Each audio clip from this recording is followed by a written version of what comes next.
Hello my dear students, आज हम लोग करेंगे सब्जेक्ट वर्ब एग्रीमेंट का नेक्स्ट सेशन। जैसा कि हमने कल देखा था concept of either, neither, none and any, तो आज हम लोग उस पर कुछ क्वेश्चन करते हैं ताकि वो कंसेप्ट हम लोग का क्लियर हो जाए। ओके, तो चलिए देखते हैं कि इस कंसेप्ट से किस टाइप के क्वेश्चन हमारे एग्ज़ाम में पूछा जाता है। जैसे मैंने लिखा either of the four sons has come. Either of the four sons has come, it means अगर ऐसा हम लोग का कॉमन एरर हमारे एग्जाम में पूछता है तो हम लोग को किस टाइप से इसमें एरर फाइंड करना है, ये देखिए। सेकेंड सेंटेंस हमने लिखा any of the two students has come. Okay, और इसको भी हम लोग को एरर बताना है, part C and part D.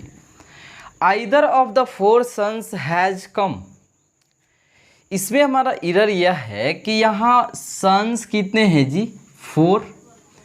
और हम कल के क्लास में डिस्कस आप लोगों से किए थे कि अगर दो में से एक को चुनना रहेगा तभी हम लोग आइदर का यूज करते हैं, अदरवाइज हम लोग को दो से अधिक में से एक चुनना है, it means we have to use any.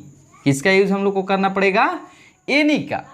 Any of the four sons has come and the next any of the two. चूंकि यहाँ 2 आया है बाबू, इसलिए हम लोग यहाँ एनी का यूज कभी नहीं कर सकते।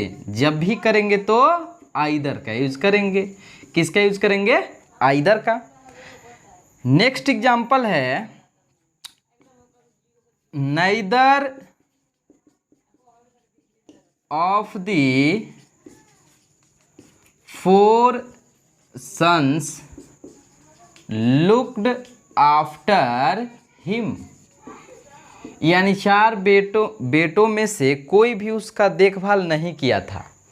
ओके, अब यहाँ कितने सन्स का बात हो रहा है जी, 4 सन्स का। दैट्स वाई हम लोग निगेटिव में इसके लिए नाइदर का यूज नहीं करते हैं। किसका करते हैं, नन का। किसका करते हैं, नन का, बिकॉज 2 से अधिक में से कोई नहीं के लिए नन का हम लोग यूज करते हैं। और यदि यही सेंटेंस रहे कि none of the two sons looked after him, तो इसमें हमको क्या एरर फाइंड करना होगा कि कितना यहाँ सन है बाबू, 2। यहाँ 2 सन्स हैं, दैट्स वाई हम लोग को यहाँ नन का यूज़ नहीं, किसका यूज़ करना होगा, नाइदर का यूज़ करना होगा। किसका यूज़ करना होगा, नाइदर का। तो देखिए इस टाइप से भी हम लोग का क्वेश्चन एग्जाम में पूछ सकता है। ओके, इसके साथ हम लोग को एक और बात याद रखना पड़ता है कि वर्ब हमेशा सिंगुलर होता है। अगर यहाँ ऑफ लगा हो, जैसे हम बताए थे कल, either of, neither of, none of, any of के बाद आपका सब्जेक्ट तो जरूर होता है प्लूरल, बट वर्ब होता है सिंगुलर। और सिंगुलर क्यों होता है हमने पिछले वीडियो में बताया था आप लोग को। ओके, तो और कुछ हम लोग आगे कंसेप्ट देखते हैं। इस टाइप से आपका क्वेश्चन एग्जाम में पूछा जाता है। ध्यान से देखिए और समझिए। हम लोग को बस वही क्वेश्चन पर ज़्यादा एम्फेसाइज करना है, जोर देना है, जो हमारे एग्ज़ाम में बहुतों बार पूछा गया है। ओके, तो चलिए हम लोग नेक्स्ट कंसेप्ट समझते हैं। और नेक्स्ट कंसेप्ट हम लोग का ये है कि ए नंबर ऑफ और the number of. A number of और द नंबर ऑफ से भी बहुत ज़्यादा क्वेश्चन पूछा जाता है हमारे एग्जाम में, तो इसको समझते हैं। देखिए ए नंबर ऑफ के बाद ए नंबर ऑफ के बाद सब्जेक्ट, वर्ब एंड पजेसिव। अब देखिए ए नंबर ऑफ और द नंबर ऑफ में डिफरेंस यह है कि ए नंबर ऑफ, पहले तो नंबर का मतलब होता है संख्या, ए नंबर ऑफ का मतलब होता है वहाँ पर हम लोग का जो नंबर है, संख्या है, वो डेफिनिट नहीं रहता है, डेफिनिट नहीं रहता है। दैट्स वाई हम लोग यहाँ सब्जेक्ट भी प्लूरल यूज करते हैं एंड वर्ब भी प्लूरल यूज करते हैं। किसका यूज करते हैं जी? वर्ब भी मतलब प्लूरल यूज करते हैं, तो पजेसिव भी क्या हो जाएगा? प्लूरल हो जाएगा। बट द नंबर ऑफ के बाद, द नंबर ऑफ के बाद सब्जेक्ट आपका तो प्लूरल होगा, बट द नंबर ऑफ से एक डेफिनिट नंबर का बोध होता है। दैट्स वाई वर्ब हम लोग इसमें क्या देते हैं? सिंगुलर। वर्ब किसका यूज करते हैं जी? सिंगुलर का यूज करते हैं वर्ब। ओके, चलिए इसको एग्जाम्पल से हम लोग क्लियर करते हैं। जैसे मैंने लिखा a number of students has come, and second example लिखा हमने the number of students are 50 there, 50 there. तो समझिए ए नंबर ऑफ के बाद हमारा सब्जेक्ट प्लूरल एंड वर्ब भी क्या होना चाहिए? प्लूरल। बट यहाँ हैज दिया हुआ था, तो हैज के प्लेस पर हम लोग को क्या यूज करना पड़ेगा? हैव का यूज करना पड़ेगा। किसका यूज? हैव का। बिकॉज ए नंबर ऑफ के बाद सब्जेक्ट एंड वर्ब दोनों हमारा क्या होना चाहिए? प्लूरल होना चाहिए। Second example, the number of students. अब द नंबर ऑफ के बाद तो सब्जेक्ट आपका प्लूरल होना चाहिए, बट वर्ब क्या होना चाहिए? सिंगुलर। इसलिए हम लोग किसका यूज करेंगे? इज का। अगर मान लीजिए यहाँ वेयर होता तो वाज का यूज कर देते। ओके, यहाँ किसका यूज कर देते? वाज का यूज कर देते। यानी ए नंबर ऑफ और द नंबर ऑफ में यही हमारा डिफरेंस होता है। ओके, यदि कार्डिनल, समझिएगा इसको, कार्डिनल एडजेक्टिव का यूज हो, पहले हम लोग समझते हैं what is cardinal adjective. Cardinal adjective हम लोग बोलते हैं 1 2 3 4 5, ये सब जितने भी होते हैं कार्डिनल एडजेक्टिव होते हैं। एंड जितने भी हमारा होता है फर्स्ट, सेकेंड, थर्ड, फोर्थ, है ना, इसको हम लोग बोलते हैं ordinal adjective. But we are discussing about cardinal adjective. अगर कार्डिनल एडजेक्टिव हो और इसके बाद हमारा प्लूरल सब्जेक्ट हो, प्लूरल नाउन ही कहिए या प्लूरल सब्जेक्ट भी कह सकते हैं, और इससे सर्टेन अमाउंट का बोध हो, सर्टेन अमाउंट, ये बहुत ही इम्पॉर्टेंट रूल है, पहले समझिए। Certain amount, certain weight, certain distance. Okay, certain distance का बोध हो, कहने का मतलब सर्टेन अमाउंट मीन्स हो गया निश्चित राशि का बोध हो, निश्चित वेट का बोध हो, वजन का बोध हो, या सर्टेन डिस्टेंस यानी कोई निश्चित दूरी का बोध हो।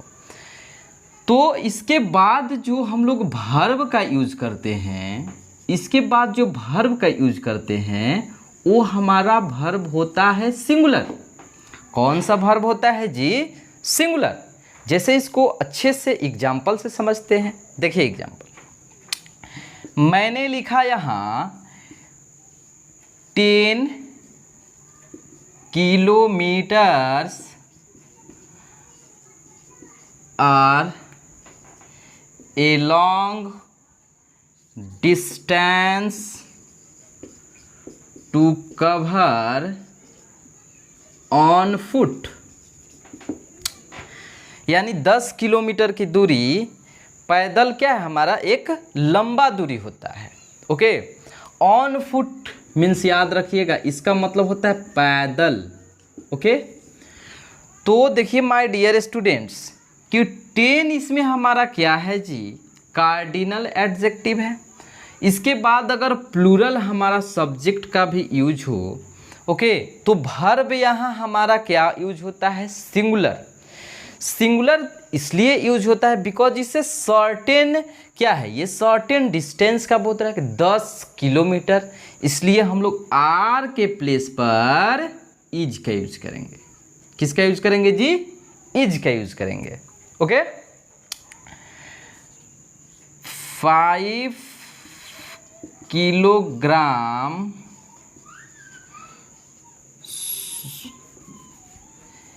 आर नॉट मोर वेट, मतलब 5 केजी जो है वो बहुत ज़्यादा वजन नहीं है। ओके, तो इसमें 5 किलोग्राम के बाद हम लोग को क्या यूज़ करना पड़ेगा, वर्ब हमको सिंगुलर यूज़ करना पड़ेगा। क्या यूज़ करना पड़ेगा जी, सिंगुलर यूज़ करना पड़ेगा, बिकॉज इससे क्या है हमारा सर्टेन किसका बोल रहा है, किलोग्राम है, तो किलोग्राम यानी हमारा हो गया सर्टेन वेट का बोध हो रहा है, एक निश्चित वेट का बोध हो रहा है। दैट्स वाई हम लोग इसके साथ सिंगुलर वर्ब का यूज करेंगे। ओके, सिंगुलर वर्ब का यूज हम लोग करेंगे। चलिए, तो ये हम लोग समझे कि कार्डिनल एडजेक्टिव हो, जैसे 1 2 3 जितना भी कार्डिनल एडजेक्टिव हो, उसके बाद प्लूरल नाउन भी हो ना, तो हम लोग किसका यूज करते हैं, सिंगुलर वर्ब का, सिंगुलर वर्ब का। आगे हम लोग समझते हैं रूल, और हम लोग का रूल ये है, जैसे देखिए रूल ये है कि ईच हो, एवरी हो, समबडी, नोबडी, समथिंग, नथिंग, मतलब ये जितने भी होते हैं वर्ड, इसके बाद अगर डायरेक्टली सब्जेक्ट आए, समझिए, इसके बाद डायरेक्टली सब्जेक्ट आए और वर्ब हो फिर पजेसिव हो, तो ये सारे के सारे हमारे होते हैं क्या, सिंगुलर।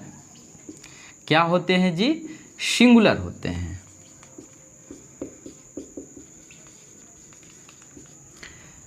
ईच हो, एवरी हो, समबडी हो, नोबडी हो, समथिंग हो, but each of, every of, okay, जैसे हमने पढ़ा ईच ऑफ, एवरी ऑफ, अगर इसके बाद हम लोग को सब्जेक्ट का यूज करना पड़े तो सब्जेक्ट हमारा हो जाएगा क्या, प्लूरल, एंड वर्ब हमारा क्या हो जाएगा, सिंगुलर। वर्ब क्या हो जाएगा जी, सिंगुलर।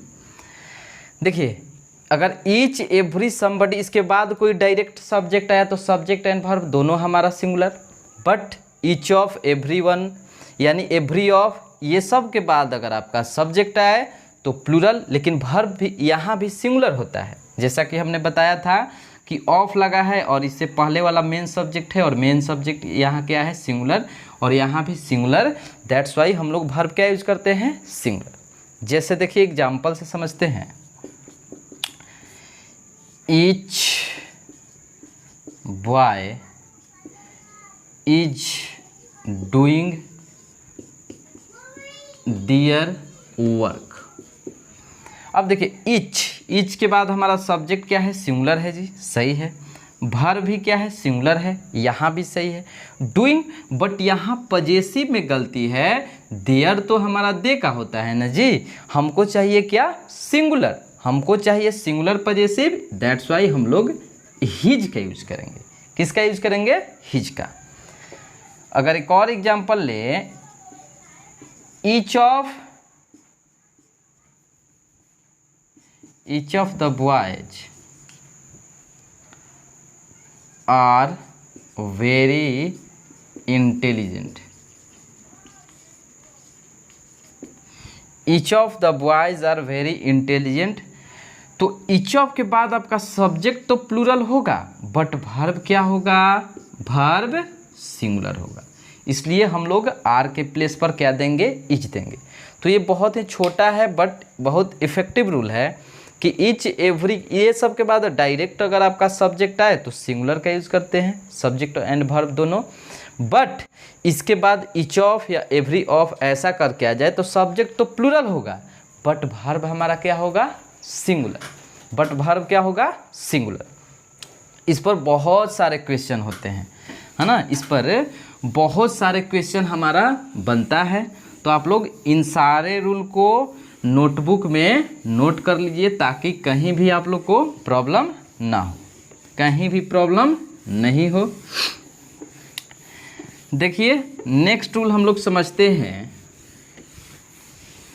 देखिए एक रूल है हमारा कि